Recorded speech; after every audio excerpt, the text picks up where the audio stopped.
Hey, what's up you again, guys? This is Paul from Maharlikans Code. I'm a web developer, programmer by profession. I'm from the Philippines but working here in Singapore as a software engineer.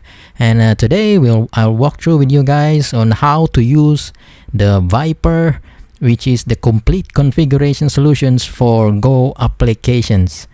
This is very useful for any configuration files that we are going to read from our applications, such as a YAML file, a JSON file, or a TOML file, or whatever.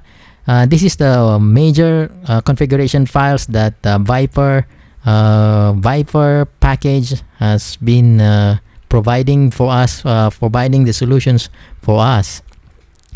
So let's get started, guys. Welcome back again, guys. This is the Viper GitHub account. So we can use this Viper package here from the github.com/still at the SPF13, which is this, within the same author. What do you call this author? Within the same author. They also have this Viper configuration, which is the github.com/SPF13/Viper.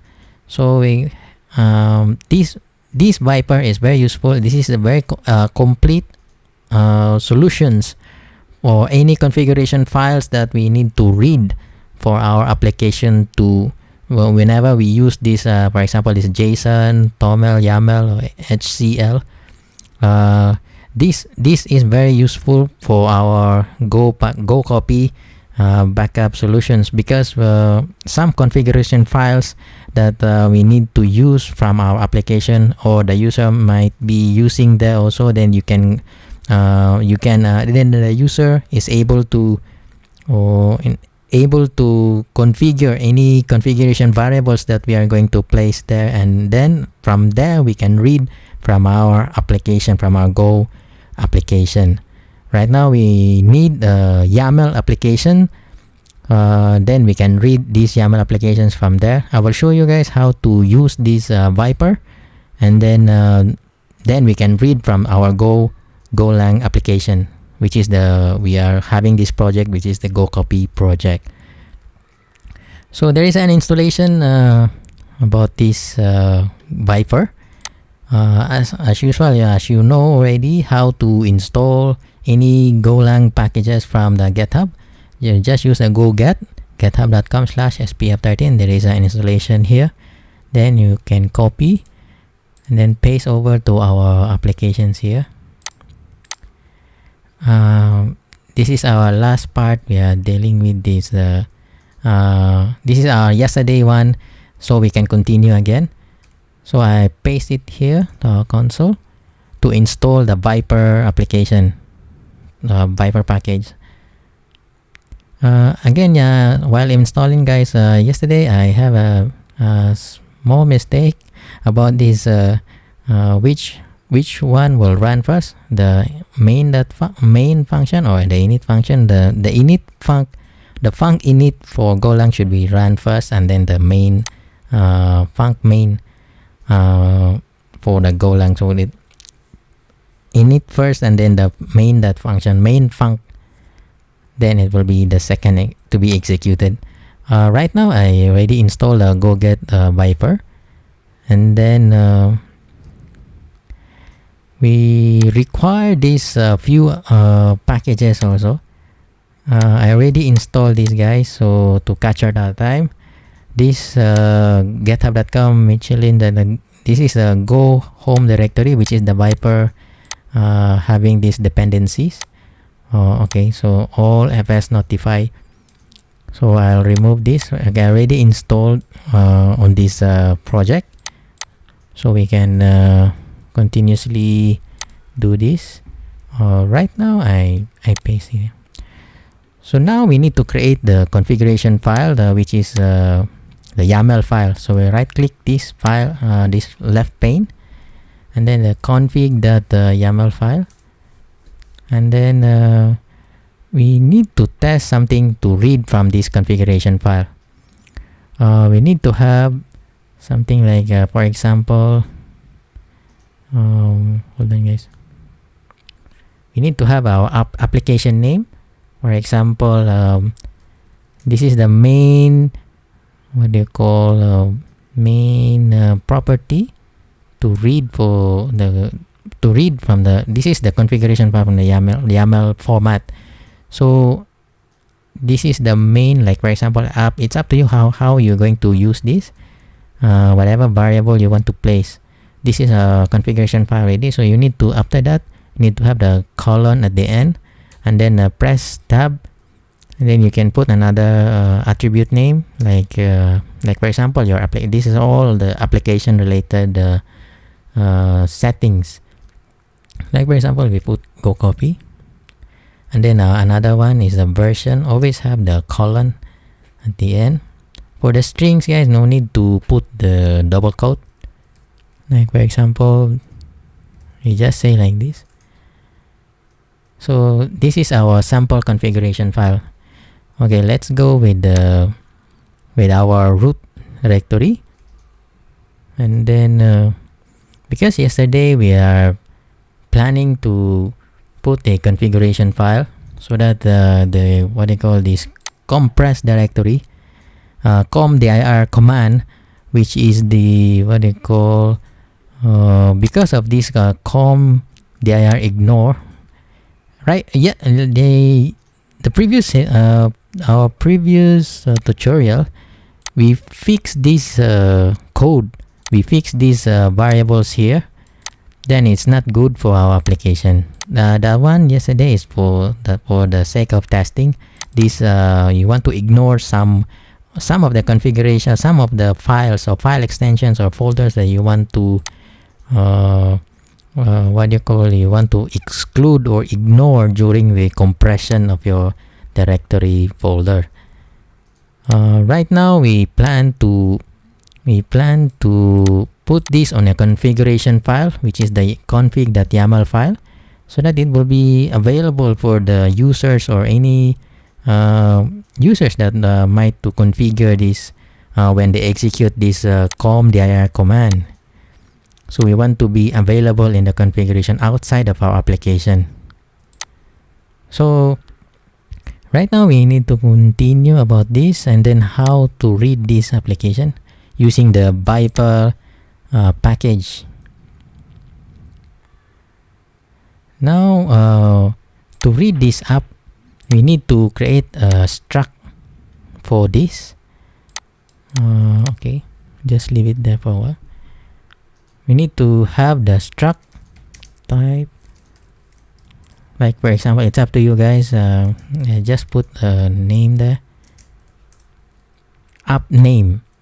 Again, this is exportable, so I'll put the hint here. Later we just enhance the information. So what we're going to do is you create the struct based on this information from your config.yaml file. In this case, this group of settings here, this group of configuration variables is under the app. This is the main property, and then the sub property, all this, all what they call the attributes of this app property. Okay, so we need to have at least two. Right now we have two configuration variables here, which is the name and then the version. So we store it in a struct, so we don't have this one is the best way is to put it on a struct, and then we store the value, whatever value from this configuration file, which is the name is equal to gokopy, and then the version is a 1.00. We store this in the struct, so we want to prevent any for example, like you want, like for example, this is you want this as like an integer or something, like age for example, then you require this as an integer or a string or whatever you want them to require.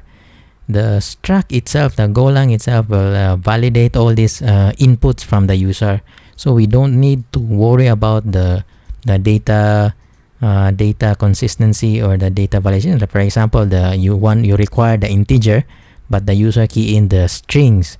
So in this case, when you store to the struct variable, what you call the struct, then the Golang itself will validate all this information for you.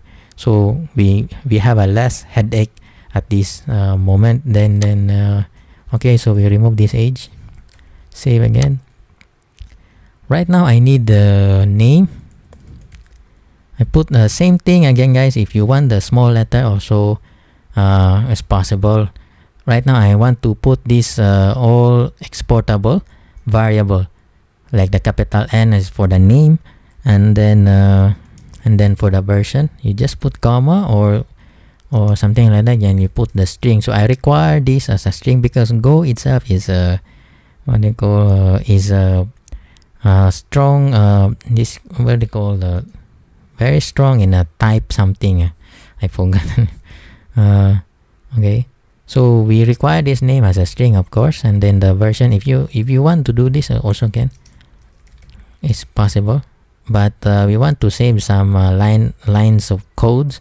You can just put also comma and then the version also, and then you group together all the strings. Is the code will be nicer. And then we require a variable also. This time I put because this one is not exportable, we just use locally within the root.go. I don't want to export this. And then the app what do you call configuration, so it's up to you. Well, right now we just put like this, and then we put in on the array. This struct will store in an array. Then the app what do you call AppInfo. Okay, the AppInfo there. Later on we use this appCon variable. So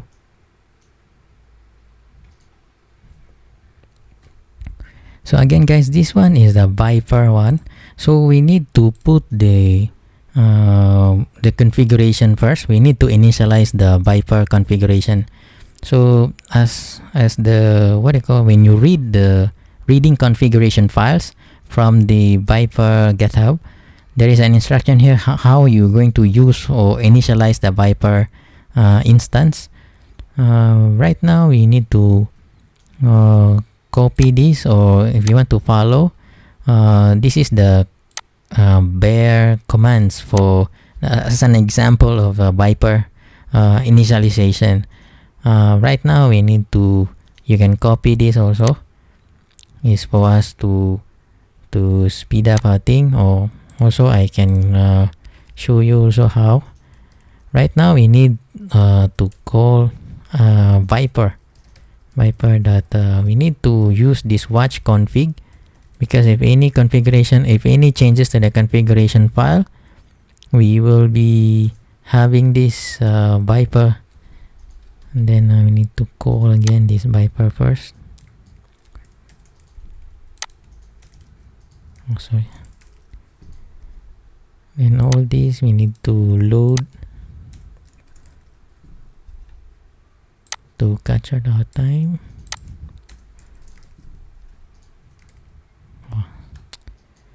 Okay, I need to save this guys first.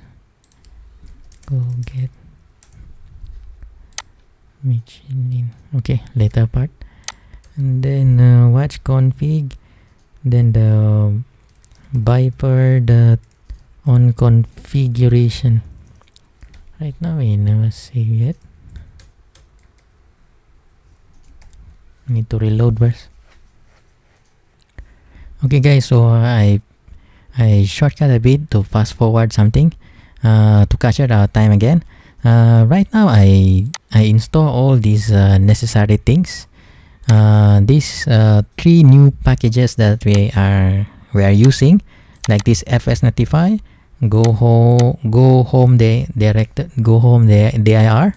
This is very useful for checking any directory in from our local PC, our local server.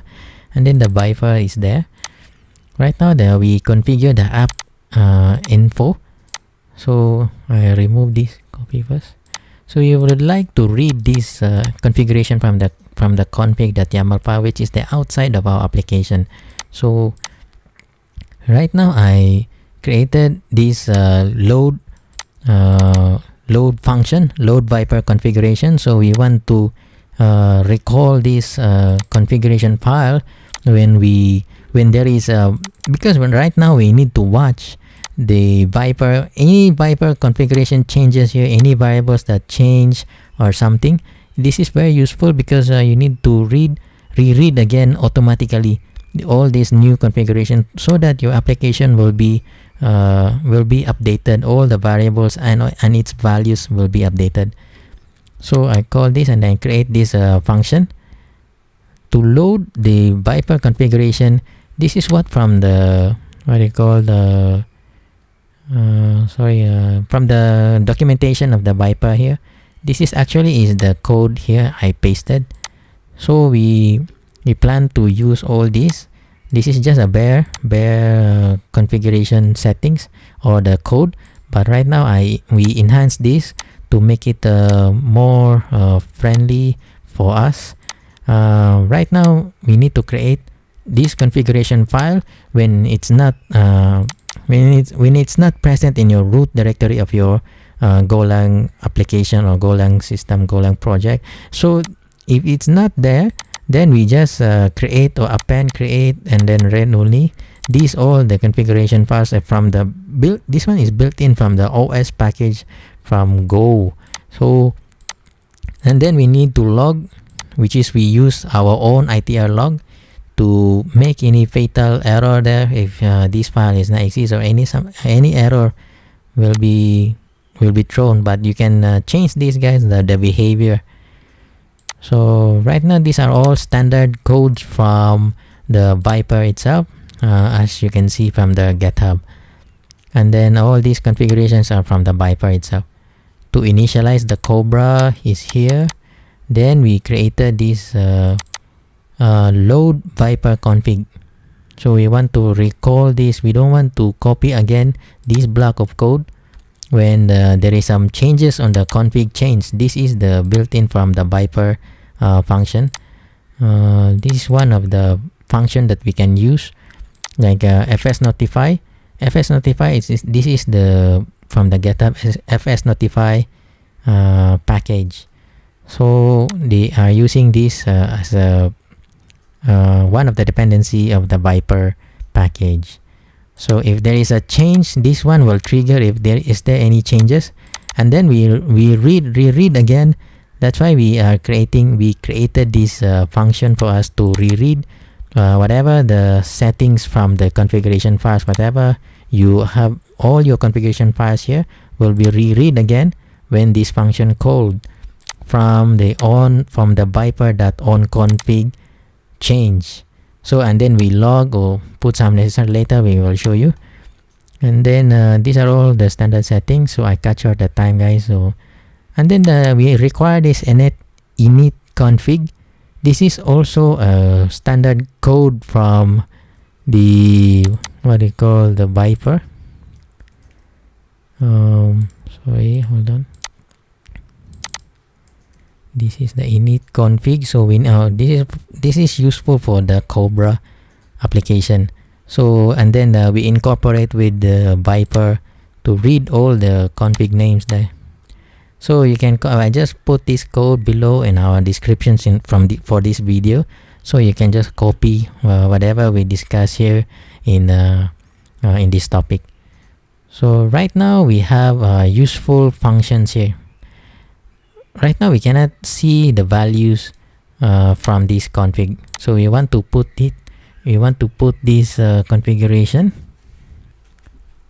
Okay, guys. So we continue again. So we need the error, then error, and then we need to read the configuration file now, guys. So hold on. Yeah, error Viper dot unmarshal. So we need to use the unmarshal key for the Viper, and then we read the property name, which is the app, and then there is a code hint there, the IntelliSense. So row interface, we need the AppCon, which is the array there. So we want to store all the app configuration to our array. This is array from the on top. Yes. So whenever we read from this unmarshal keys for this app, it will be read and stored in this array. So if we see if there is an error not equal to nil, then we need to log that. Just log only if we cannot read the thing. And then for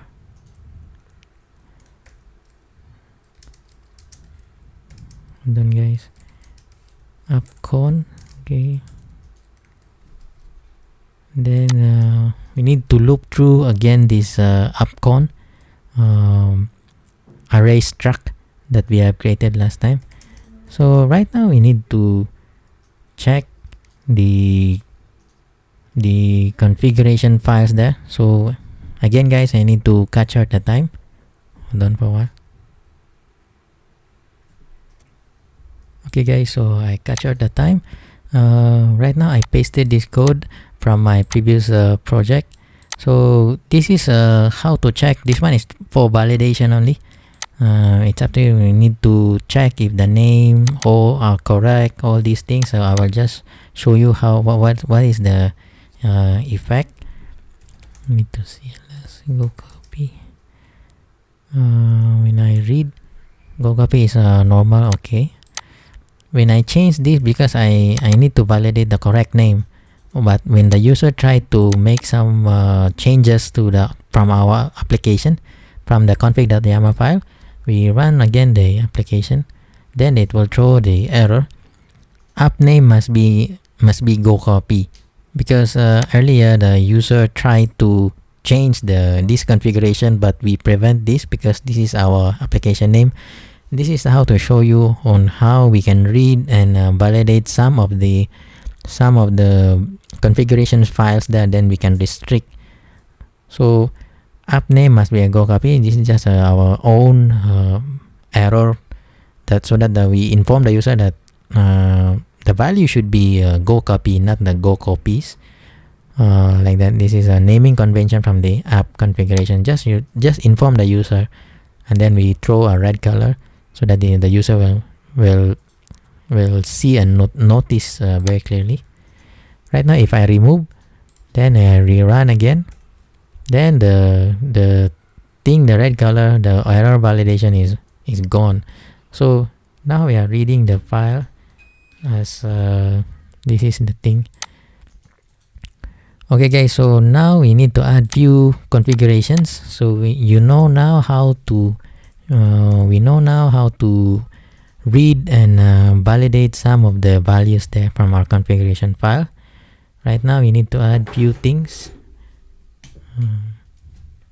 Okay, our main goal is to create for example, there's another group here, then you press tab, another sub properties, and another. You can do a nesting here, guys. So comdir, so we need this. When this command has been executed, all the property for this comdir will be here also. Right now the ignore, we need to create a new ignore options here. This would be an array. This box, I mean the what they call the open and close parentheses here. And then we, instead of earlier we fixed this code from here, right now we want to put this on under the config.file, so that the user will no need the strings open close double quotes, no need this. It's just a plain all these guys with separated with comma. Then if you can add, you can, means the user itself can add here whatever they want to exclude when they execute this comdir command. So right now we put this outside on the configuration file. Then we need to log also. This one will be a boolean value. It's either true or false. This true or false. This is a true or false. True to enable the log.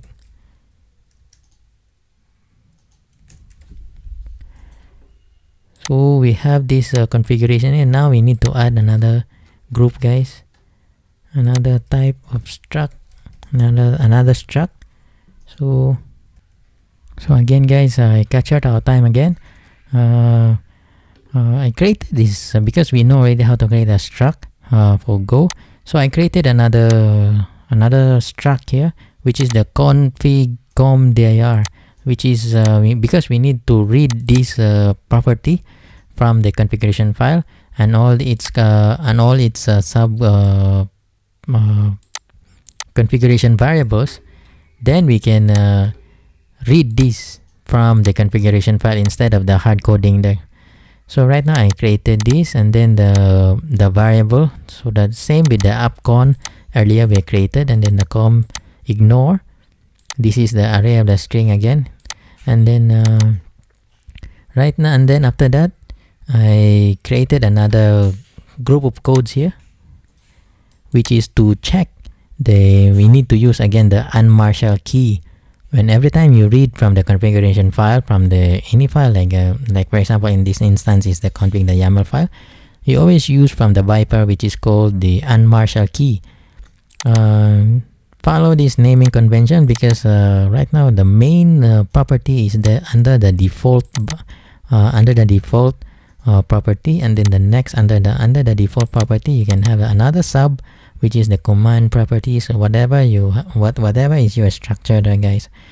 So right now I have before you reach the command directory comdir, you have you need to follow some sequence to read until you read this comdir property.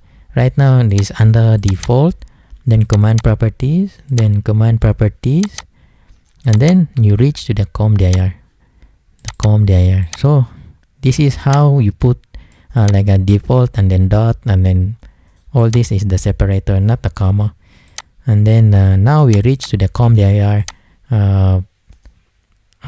configuration variables, and then we can store again from the the array, struct array. So this is the array, but we store the struct from this array. And then all the normal Go checking is always like this. If error not equal to nil, nil means if you this is a standard from Go itself. If any errors after executing this command, then it will be throwing some error. Then we need to capture all these errors also, so that we will know using the ITR log. And then after this we need to loop through again for this comdir to store all because we store here whatever the Viper unmarshal key reading this configuration file will be stored in this array, and then we need to loop through whatever the Viper configuration there unmarshal key, and then we loop through all these comdir here. These are all the standard code also. You can copy this from this video. You can check it in under the description there. And then the comdir, which earlier we stored this variable. This is what we store this variable as a string, as a array of strings, because this comIgnore property is this is an array. So because we splitted it with the comma, and then these are all guys. This one is we check this as the log type is a boolean type. Earlier see the log is we store it as a boolean. So if the user try to make some funny mistakes here, like if want to put some strings, they don't ever follow our true or false value, it will throw them an error also. So right now we check properly first, and then we go back again. And then after this, okay, now we are ready to check. Need to go build. We plan to print first to check the value from the configuration file if it's really working. We want to check the ignore property and also the boolean there, these two variables, and then we throw it out in the screen. So it's now the build is okay. Once we run again the gokopy, now as you can see guys, I printed out on top the comdir variable, which is the comdir variable here. Now it successfully read the configuration from the YAML file, which is the .jpeg, png, all these folders. And then the comdir is the log is a true or false. Right now if I want to change all this ignore is okay, because this one is this one is not required, but it's up to you if you want to make it as a required or not. Right now we don't require this. If the user want to make it as a blank, so they want to copy or compress all the files, then it's okay. But if they want to put something like all these some restrictions, then it's okay. Right now as you can see, instead of a true or false, then the user tried to put some strings that or any invalid values, then we try to run. No need to build again, because this one is outside of your Go project. That is why we need to place this all this data that we need to, or our application needs this data, then we put outside on the configuration file.